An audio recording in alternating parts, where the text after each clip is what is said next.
Et nous voilà arrivés maintenant à la 5e partie de cette séquence sur le confinement et le coronavirus. Et j'aimerais tout de même vous signaler que cette séquence a pour titre « Saisir l'occasion de changer ». C'est vrai, on en a déjà parlé la dernière fois, que c'est sans doute une bonne occasion de changer. Je voudrais tout de suite partager avec vous un verset qui, pour moi, est quand même essentiel aussi, et qui dit ceci. « Ne pensez pas aux choses passées. Voici, je fais une chose nouvelle. » On lit ça dans Ésaïe, chapitre 43, versets 18 et 19. Et c'est vrai que parfois, on a tendance à critiquer Israël, à même maudire ce peuple et ce pays. Et pourtant, en tant que chrétiens qui lisons la Bible, il est clairement indiqué que nous devrions au moins aimer ce peuple et ce pays et prier pour ce peuple et ce pays. La Bible nous dit aussi dans le psaume 122, verset 6, « Priez pour la paix de Jérusalem ». Et j'espère que c'est ce que vous faites. Mais le verset que la plupart d'entre vous connaissez, bien entendu, c'est Genèse chapitre 12, verset 3, qui dit ceci. « Je bénirai ceux qui te béniront, et je maudirai ceux qui te maudiront.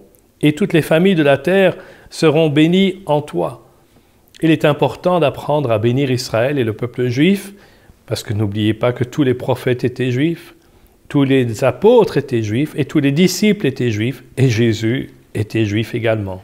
Donc, si nous ne parvenons pas à bénir ce peuple, eh bien, nous avons un gros problème.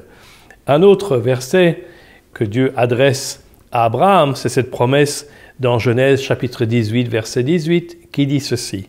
« Abraham deviendra certainement une nation grande et puissante, et en lui seront bénies toutes les nations de la terre. » Et c'est vrai qu'Israël a béni le monde entier, pas seulement à travers ses découvertes scientifiques, médicales, dans le domaine de la finance et autres, mais même aussi d'un point de vue spirituel, puisque c'est grâce à ce peuple que nous avons tout reçu.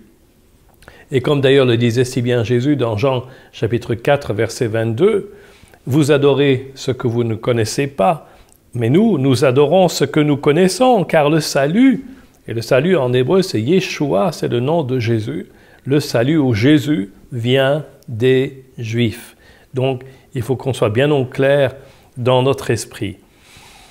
Un dernier verset que j'aimerais mentionner se trouve dans Malachie, le dernier livre de l'Ancien Testament, qui dit ceci. « Il ramènera le cœur des pères vers leurs enfants et le cœur des enfants vers leurs pères, de peur que je ne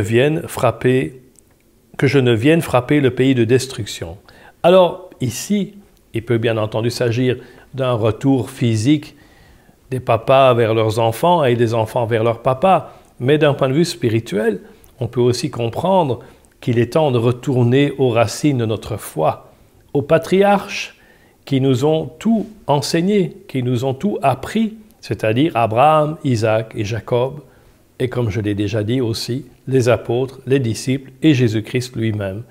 Donc je vous invite, mes amis, à vraiment considérer ce temps comme un temps d'un possible changement